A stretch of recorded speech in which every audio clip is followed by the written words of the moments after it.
welcome to Target. This is Paula Durant from the Congregational Church, your host.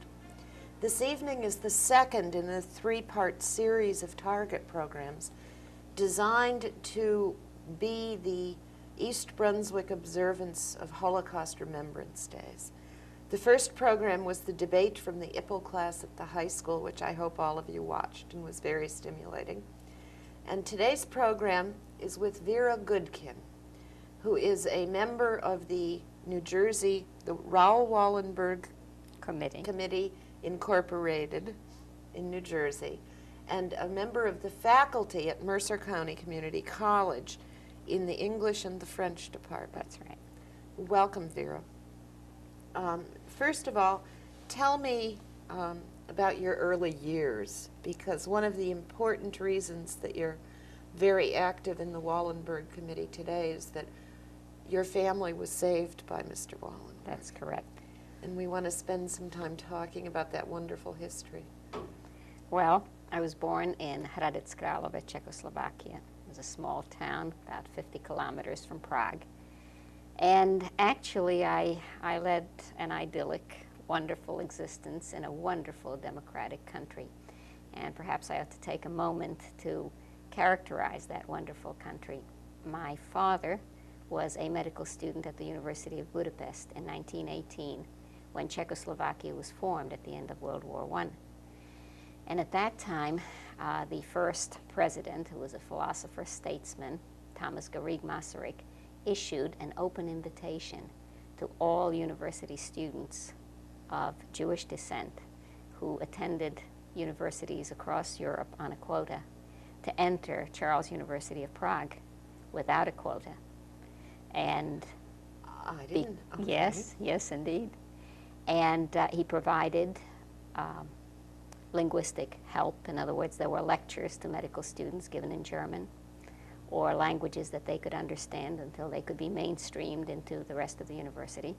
And of course, my father and a lot of his idealistic friends took him up on the offer. And this, of course, created a great love for this new republic. And when he completed his studies, he went back to his hometown and married his childhood sweetheart and came to practice medicine in Czechoslovakia. And that was where I was born. And the March 15th, the Ides of March of 1939, which was my 7th birthday, my life changed. It changed completely. Now, there were things that led up to it, of course. There was the selling down of Czechoslovakia down the river by Mr. Chamberlain. And on March 15th... Neville Chamberlain in England. Yes, indeed. Oh, okay. Yes, indeed. He felt that if he appeased, there was a policy of appeasement, and Czechoslovakia wasn't much to give away. At any rate, the Germans entered Czechoslovakia. There were three parts of Czechoslovakia: Bohemia, Moravia, and Slovakia, and we were in Bohemia. Bohemia and Moravia became known as the German Protectorate, and they protected everybody out of most of what they prized. Mostly the Jewish citizens of Bohemia and Moravia fell under the Nuremberg laws, and the Nuremberg laws of 1935 deprived all Jewish citizens of their rights as citizens, and therefore none of the laws applied to us, and we could be targeted for ridicule, abuse, destruction. We could be struck down in the street, and no one had to answer for what they did. So that we could more easily be identified, we were wearing a 6-inch yellow felt star on the left side of our clothing. I've seen that in the movies. We actually wore them. And you remember wearing Children wore them. You had to put them on baby carriages, on strollers, so that no one escaped this so-called badge of shame, so that if we had blonde hair and blue eyes and could possibly be missed, we were not missed because it was a capital offense not to wear them. A capital offense? It was a capital offense not to wear them, so we wore them. At any rate, I had not heard much about the Nazis except that from 1933 on, and of course then I was an infant, but I can remember 1935, 36, 37, my parents were hosting families of Jews escaping from Germany, going to the West. And I remember very clearly my grandmother saying to my mother, my maternal grandmother, all these people are running away. Things don't look very well in Europe. Don't you think that you ought to think about immigration? And my mother said, from Czechoslovakia, from this marvelous democracy? Well, this is utopia. Well, utopia was dissolved, and we became hostages with the rest of the Jews of Europe. Very quickly, very quickly. People have asked me, more times than I care to remember, why did you go along with this? Why did you go like lambs to the slaughter? That question is asked often of... Yes, yes. The answer to that is that we were not led to the slaughter from our prosperous homes with our dignity intact. We had years of dehumanization, years of contempt, of deprivation. It began in small ways. All of a sudden I walked into my classroom, my second grade classroom, and some of my classmates began calling me names. The question arises, where does all this come from in a wonderful democracy? And all I can say is that I agree with Voltaire, who said that where there is a rabble-rouser, there's always rabble that'll rise to the surface. Right. The barber who used to cut my father's hair and shave him, as a matter of fact, every morning, because he was a busy physician, and on his way to the office he would get a shave, refused to work for him, refused to cut his hair. We could not enter parks. We were excluded from the public schools, from hospitals, from places of entertainment. We had to adhere to a curfew from sundown to sunrise. The Star, as I mentioned, the Star of David. The fact that friends we have had, or we had had for years and decades, would appeal to our better judgment, to my parents' better judgment, to say, please, we will be guilty by association, please try to understand. And we would be abandoned by all but. Fear is very destructive force. Oh, and yes, it certainly is. It certainly is. You began talking about what I consider to be offensive question about people wondering why everyone seemed to walk off like lambs to the slaughter. And you began suggesting that in fact wasn't the case, and I would agree with you that in fact isn't the case. But that I look around in my own life and see what I'm reluctant to take a stand to do, or I'm a little fearful of the consequences should I take a specific action. And if the state were as powerful and as certain of its hatred as the state of Germany was at that time in European history, there would be very few people resisting that terror. Without a doubt. Very few people. Without a doubt. We never blamed, my parents never blamed their friends for saying, well, we can't afford to be friendly with you. They understood. In ways it was true. Yes, it was. And perhaps the most touching, powerful examples of this came up when some of the Belgian righteous Gentiles were honored in Israel not long ago. A friend of mine who was saved there by a family was there to help them celebrate. And one of the young women who survived as a result of this kind of heroism went up to the gentleman who saved her and expressed her gratitude. And he said, why, madame, you would have done the same for me. And the woman turned away and said to my friend, I'm not sure. So it is a very human kind of thing, and we understood. We didn't understand the evildoers, but we understood those who felt they had to turn the other way, not to be hurt by it. There's a book, as a parenthesis, that when it came out was, I think, my first realization in a human feeling way of the quality of goodness that had come out from some of the people during the Holocaust years, and that's Lest Innocent Blood Be Shed by Philip Haley, I think. Yes. About the village in France that had been very daring to harbor many, many people for a long time. Yes. And in part, that's why you're here, because we're talking about another person who was able to move beyond the normal fear that we would have and really be a good human being.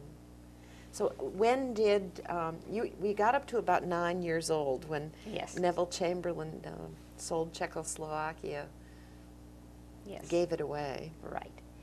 At that point, we realized that we would have to go to safer territory.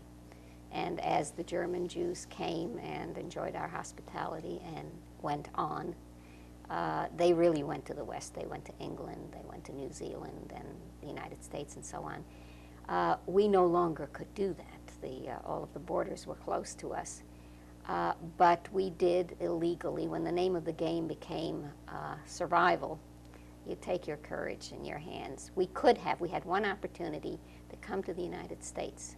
And because the government would not stamp our passport in the right place, my father, who was a law-abiding citizen, said, well, we'll have to wait for the right stamp.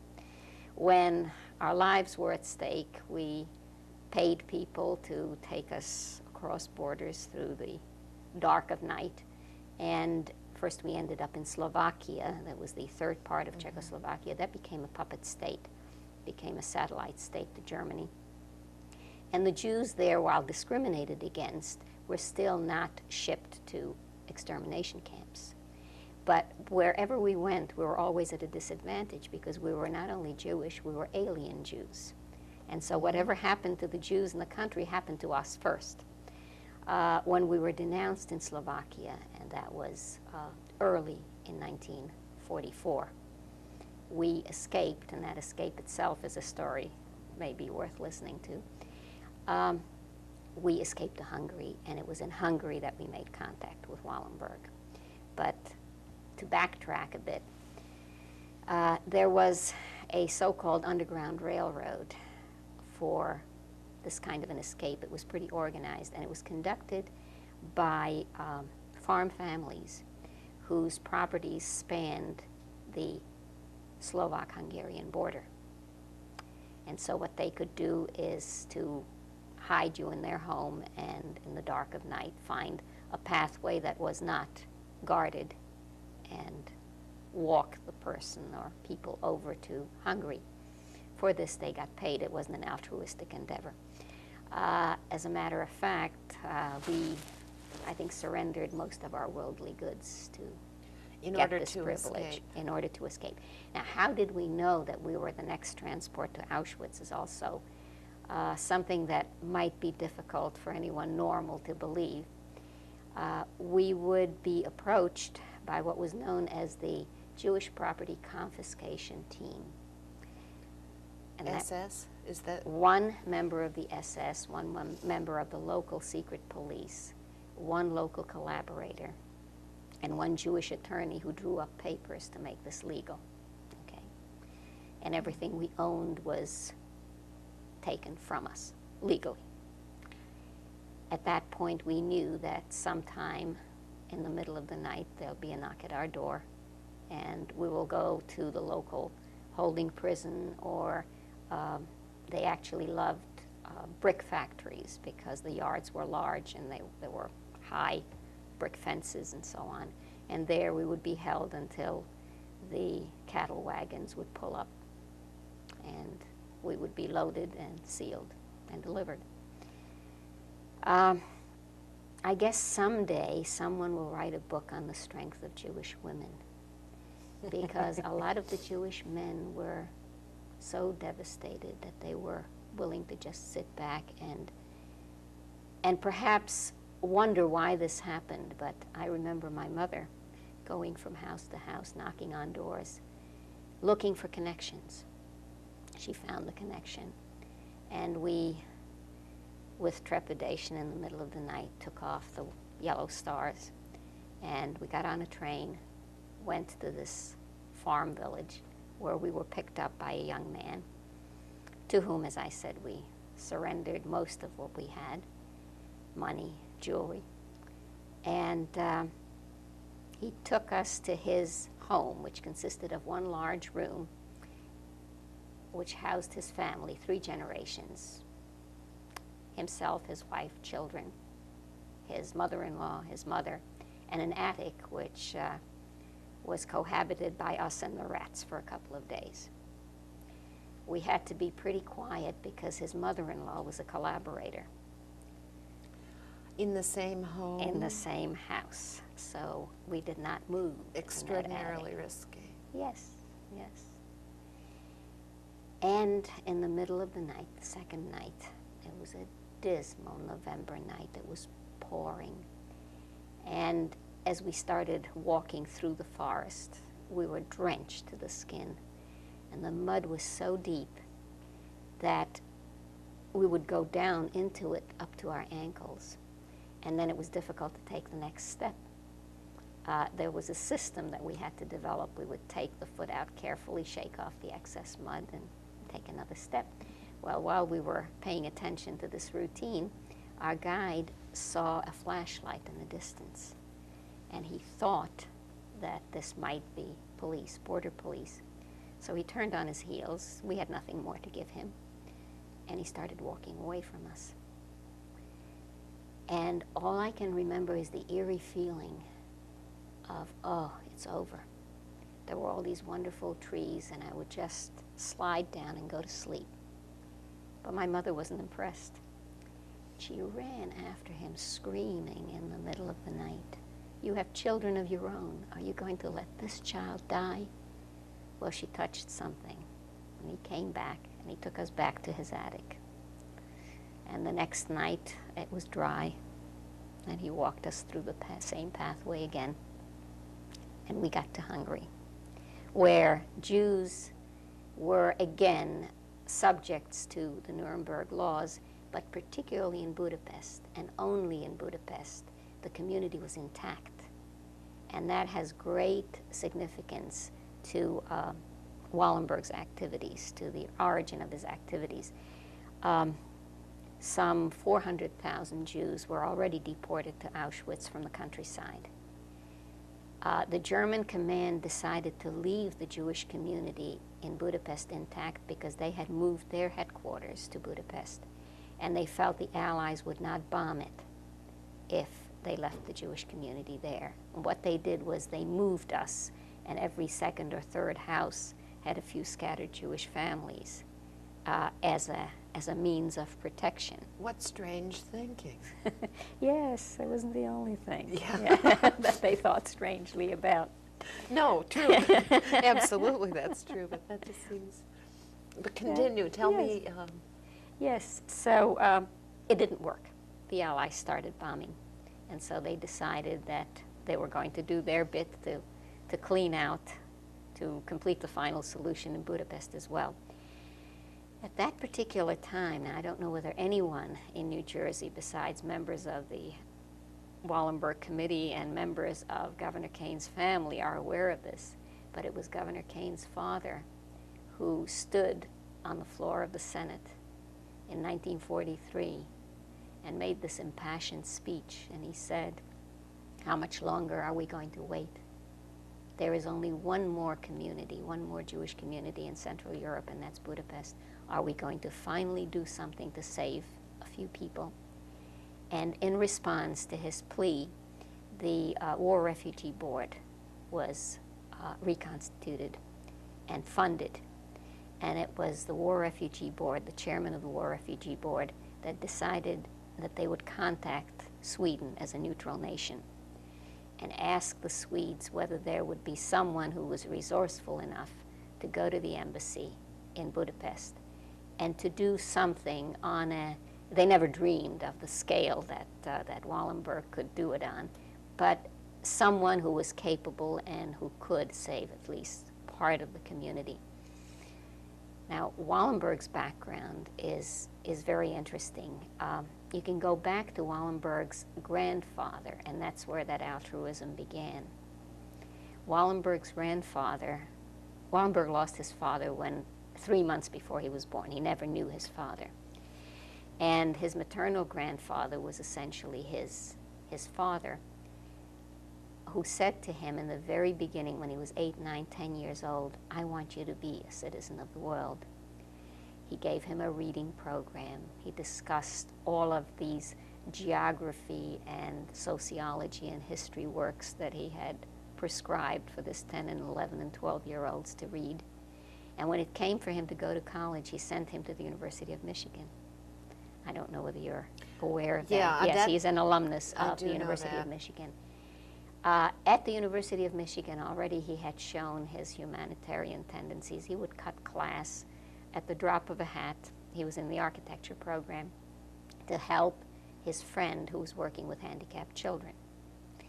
And when he graduated, he was first in his class. He went back to Sweden, not to be an architect, but to enter the family business, which was banking. His grandfather then sent him all over the world, and one of the places that he went to was Israel, then Palestine. And it was there that, going down to the port of Haifa, he would meet people who came from the insanity of Hitler's Germany.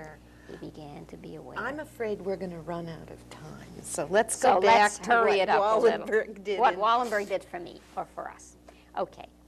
In 1944, when we hit Hungary, we were very shortly imprisoned in a medieval prison fortress known as Tolons.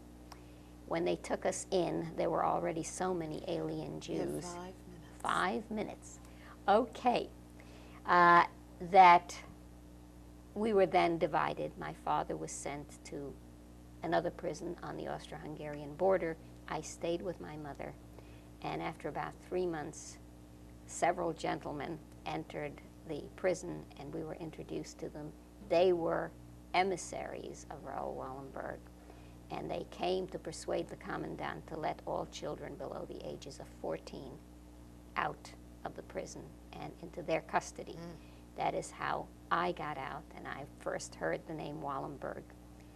Now, why am I a dual Wallenberg survivor?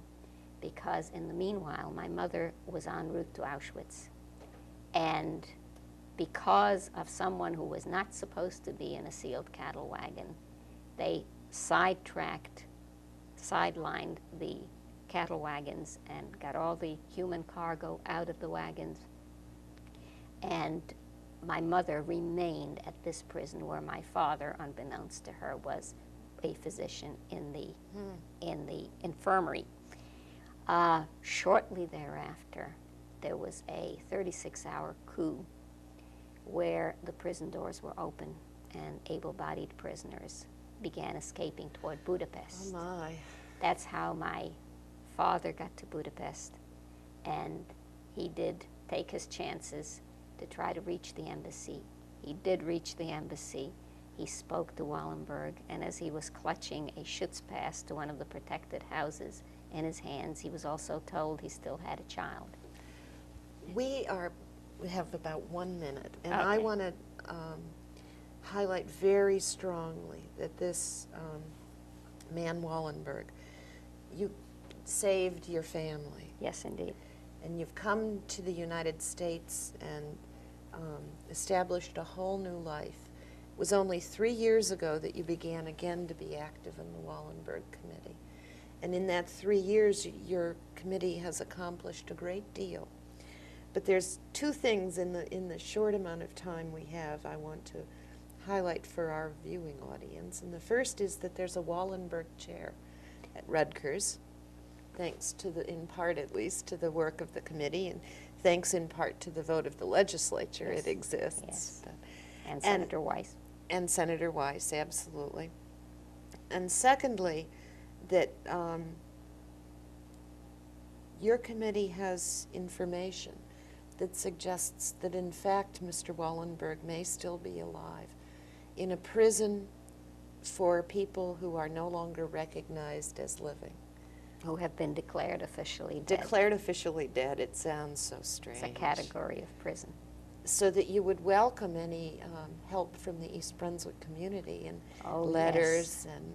We would welcome letters to the president. We would welcome letters to Mr. Gorbachev.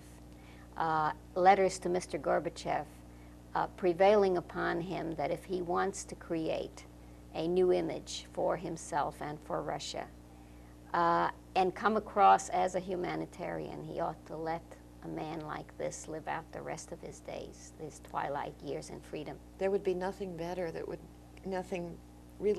everyone should be released, but particularly a man like Raoul Wallenberg. Thank you very much, Vera Goodkin. My this pleasure. was wonderful.